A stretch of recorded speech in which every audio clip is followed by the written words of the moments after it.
I'm now being joined by Etok Ezekiel, who was the ADC governorship candidate in Akwa Ibom State. He's also the Director General of Nigeria First Project. Good to see you and thanks for your time. Always a pleasure. Thanks for having me. Well, a whole lot happening, and the National Assembly is in the news now as they come back from their recess, and many Nigerians are asking. I just had conversations with Dr. Wesley Dausa, the kind of leadership we're likely to see. So for you and your team at Nigeria First, what kind of leadership of the National Assembly you envisage? Okay. The very first thing is that we expect a team that understands what we call the essence. Once you miss the essence, whatever you do is a waste of time. And the essence is clearly captured in Chapter 2, Section 14, subsection 2B of our Constitution, which states that the security and welfare of the people shall be the primary purpose of government. The moment they understand that, then they will realize that they are there to actualize that essence. So in their three core mandates, which has to do with lawmaking, oversight, and lawmaking, oversight, I remember the legislature is lawmaking, oversight, and I remember the third one.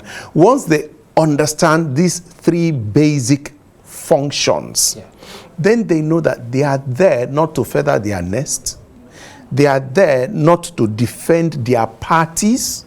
They are there to effectually actualize the essence of government, which is making laws, oversighting those laws, and then representation. That's the third one. Going to their constituencies, knowing the needs of their constituencies, bringing them to lawmaking, and then oversighting the responsibilities, because they can only make laws. The executive will execute, but they have the responsibility of oversighting the executive. That means that they have to understand that they are not there to antagonize the executive. Very important. They are not there to antagonize the executive, and they are not there either to pander to the whims and caprices of the executive, because the basic relationship and difference between a military government and a democratic government is just the National Assembly.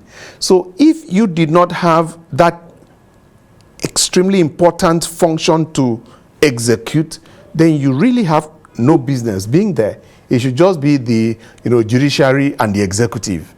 You are brought there as a legislator so that you can oversight both.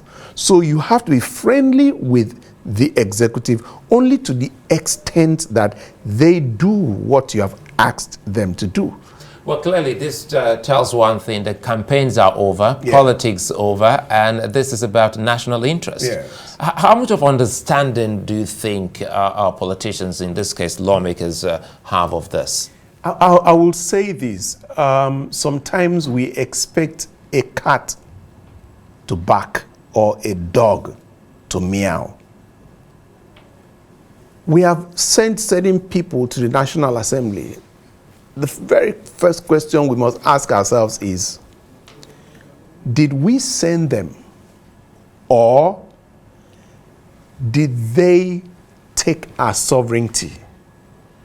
In which case, I have bought your sovereignty, so cool down for 4 years. When I come back, you will decide whether you want to send people to the National Assembly to work for you, or you want to sell your sovereignty, in which case you just cool down, they go there, and for 4 years they do their business. It's very important that you draw the line, because unfortunately, except for a very few set of people, we have milked these people. We've sucked them dry. We have insulted them. We have done everything to extort money from them during election. And they have paid us and paid us and paid us, and finally bought their way into the National Assembly. Now, after you've sold your sovereignty, you now expect them to serve you. No, they bought your right. It's just like a man who you build a house, he comes to rent the house. While he's he's in that house. You can't go there every day to be looking into every room. No. You have leased the house for him on certain terms and conditions, and he's paid you. So he's going to have the latitude to enjoy tenancy of that property. I'm bringing this to the fact that we need to wake up to the reality of what election is all about. Election is a time you say, I believe that you can go and represent me. I want you to go and represent me. As a matter of fact, we should be going to beg people, please come and represent us, because you have the character, you have the personality, you have the integrity, you have the understanding, you are the sort of person that should go and represent us. Please come and represent us. No. And listening to Dr. Wesley also, he also spoke about a tiny bit of problem that may, crop up around the Green Chamber, speaking of which we have a lot of political neophytes, greenhorns, which may impede on the cognitive experience which is needed for the leadership positions. Yes. I'll tell you, when you look at the three fundamental responsibilities, like I said earlier, representation, you don't need a year to understand what representation is. You don't need it. Now, what you need is lawmaking. In lawmaking, you are, even as a neophyte, you are empowered by the givings of that office with a latitude to engage professionals that will help you, who have been there over the years. The problem is that rather than engage the professionals, you reward your cronies. So you get there with a team of people that are not serviceable to you. But if we were able to ensure that there's a pool of people from where you must pick, because these people have been there over the years, they are professionals, it's like mechanics. Your car is spoiled, a Mercedes mechanic, you just go pick them. So, but we have people who are neophytes and they come in and bring their cronies. So they have no cognitive experience and they do not have experienced team working with them. It becomes a problem. That's the lawmaking that should be the important part. The last part is oversight.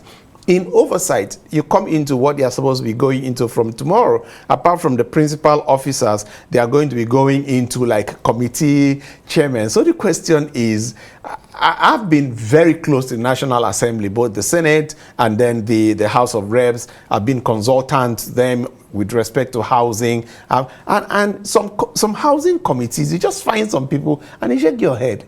Because these guys, they have no interest. It's just that they must belong to a committee, so to speak. So if you are able to look at the different committees and find a way of profiling, before now, you must have found a way of having people's peculiarities. You're a media person. Imagine that you go into the National Assembly and then they bring you to housing. You're going to but there are certain committees that once they set you in there, you don't think, you're just like a fish in the water, you just swim.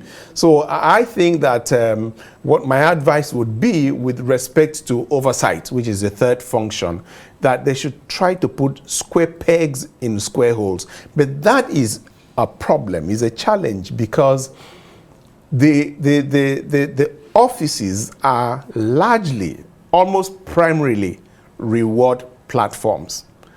There's no way that the Senate president is going to allow the man that is going to be chairman of the appropriation committee to be, this specialist, this professional. No. Even if a professional would be a deputy, the main guy that is going to be there is going to be his man. Okay, because you're not talking of the budget from all the parastatals, they are coming to you. So that's where they now talk in terms of juicy, who is going to oversight some like NNPCL or maybe the finance ministries or things like that. There are certain areas that are law customs. They are the juicy people, and it's going to be friends and cronies of the party and the leadership. Now we're winding down. You're talking about parties. Yes. You just ran and you just finished the election. Yes. Perhaps Finished. We're in the process. You're still a process. Yes. Are you in court? Yes, we are. Okay, good. Yeah. But again, because you're in court, I would now Nigeria first. Yes. And now you also had a taste, of politics. Yeah. How does it work now that you're back to your team of Nigeria first to bring Nigeria forward? Yeah. It's a topic that can take 1 hour. But I'll say this with every sense of responsibility. We Nigerians that call ourselves the elite, we are the biggest problem of this country.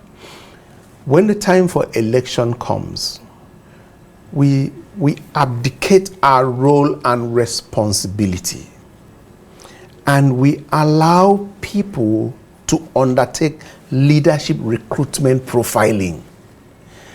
Brother, you know the reason why this studio, this Arise TV is winning awards is because of your understanding of the essence, professionalism, being focused,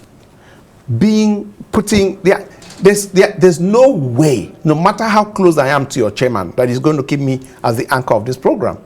Do you understand me? Because he brought you here because he's seen you over the years. In politics, we should start talking about the politics, whole, the essence. And that's why, sorry, I'm running off with this, and that was why Dr. Wesley also said he wouldn't want to call it juicy position, but strong committees. Strong committees. So we need a strong institution, we need strong an individuals. Understanding of